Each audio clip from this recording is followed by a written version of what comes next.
Assalamualaikum everyone, welcome to Travel Eat Repeat. Today we are going to make this super soft hot milk cake in halogen oven. You can make this in your air fryer, in your normal oven, or in a pot on the stove as well. Super easy to make and so good with your evening tea. So let's begin. I'm using a strainer or sieve here just to pass the flour through. This is 1 cup of plain flour, all-purpose flour. Then I'm gonna add half cup of powdered sugar, pass it through the strainer as well, just to make sure that no crumbs or any solid pieces go in the cake. 2 tablespoons of powdered milk. Then I'm gonna go with the baking powder, which is 1 teaspoon. Then half teaspoon of baking soda. Just mix all the dry ingredients first to make sure that everything is incorporated very well before you mix the liquid in. Now I'm gonna take a tablespoon of the dry powdered cake mix, and then I'm gonna mix it into the nuts. I'm using almonds here. You can use any nuts of your choice, pistachios, cashew nuts, whatever you like. Then we're gonna take half cup of yogurt. The yogurt, as you can see, is quite thick. Just use normal yogurt, whatever you can get. I'm gonna whisk the yogurt first, just to make sure that there are no lumps in the yogurt. I'm using half cup of oil. You can use butter or ghee, whatever you have, whatever is easily available for you. It's gonna be silky smooth in texture, as you can see. Now we are gonna mix this yogurt and oil mixture into the dry mix. Just make sure that you're not whisking this mixture. Just mix it very lightly with a spoon so you can incorporate as much air as you can into this mixture. Now I know that I should have added the nuts before into the dry mix, but I absolutely forgot, so I'm gonna add them now. The flour, the dry flour coating on the nuts, just make sure that the nuts are not sitting at the bottom of the cake when you bake it.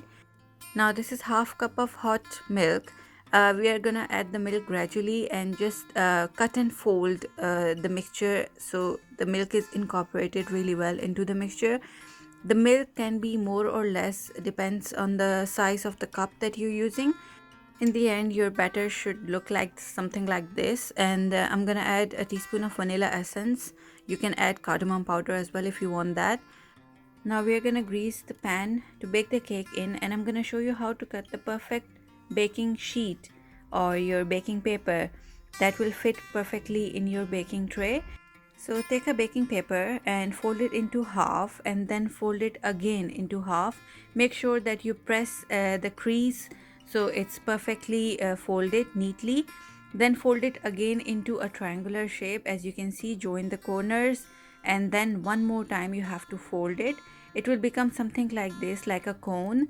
And then flip the baking tray, put the end of the cone into the center, and you can just cut it from the edge.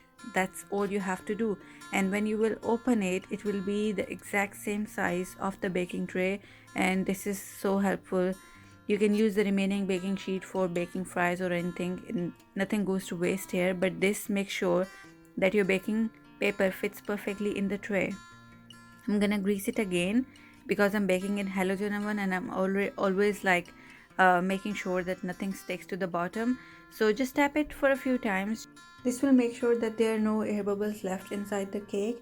You can garnish it with some dry fruits. I'm using almonds. You can use whatever dry fruits you have or you like. We have to bake the cake at 170 degrees for 35 to 40 minutes until a toothpick comes out clean. I have baked this in halogen oven. You can bake it in your normal oven as well. Just keep the temperature same and it should come out perfectly. Usually when I bake the cakes in halogen oven, I always have to flip them and then bake it from the other side as well.